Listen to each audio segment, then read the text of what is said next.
Dan dari situ ada yang bertanya, loh Pak, negara dapat apa? Itu yang menguntungkan pengusaha.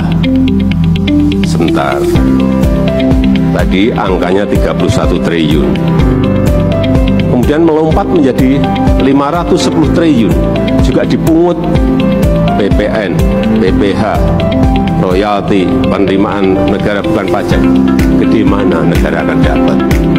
Saya sebetulnya mau membuka yang di Morowali itu negara dapat berapa, tapi ini rahasia dari Ditjen Pajak. Tapi besar sekali. Saya kaget juga ya dapat angkanya. Ini sekali lagi baru urusan nikel.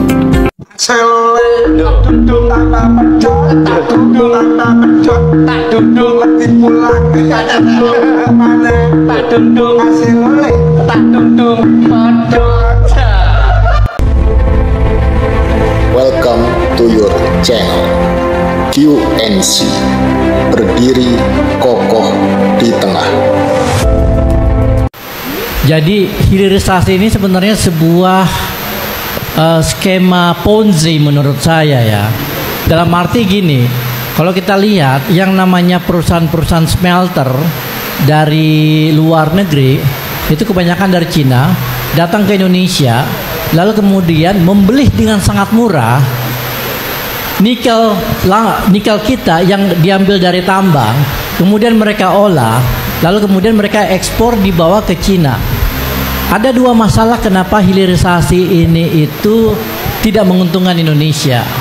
Pertama adalah bahwa kalau kita lihat hilirisasi nikel yang sudah berlangsung selama 2 tahun itu hanya menghasilkan pekerjaan sebanyak 77.000 seluruh proyek hilirisasi.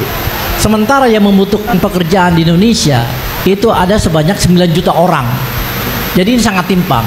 Kedua, nilai tambah yang dibangga-banggakan oleh Pak Jokowi itu tidak masuk ke Indonesia sebenarnya. Nilai tambahnya ke perusahaan Cina yang kemudian mereka jual keluar, yang kemudian kita hitung sebagai ekspor kita, tapi duitnya itu masuk ke perusahaan Cina. Sebenarnya itu.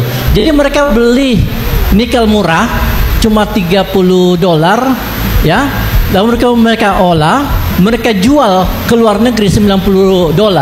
Nah, $60 itu masuk ke perusahaan Cina yang kemudian mereka bawa. Nah, kalau kita lihat secara konsep hilirisasi ini itu tidak membantu Indonesia untuk melakukan industrialisasi. Kenapa?